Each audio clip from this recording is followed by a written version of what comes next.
पंढरपूरच्या आषाढी वारीसाठी महाराष्ट्रातील सर्व प्रमुख पालख्यांचे प्रस्थान झाले आहे. त्या पंढरीला मार्गस्थ झाले आहेत.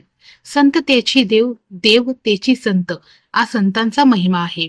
यात श्री संत गजानन महाराज संस्थान शेगाव व पालखी सोहळ्याचे सर्व भाविकांना विशेष ओढ असते. विदर्भातील बुलढाणा येथून ही पालखी निघते.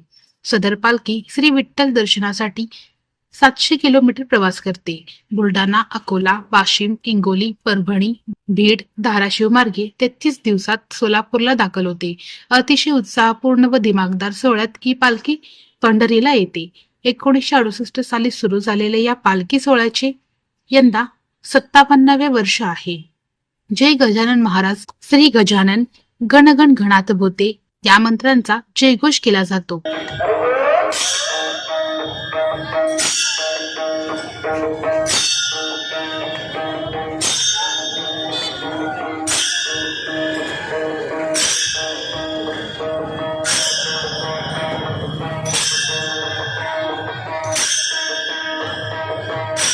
या पालखीतील वारकरी उत्कृष्ट व्यवस्थापन, स्वयंशिस्त, स्वच्छतेचा संदेश देतात.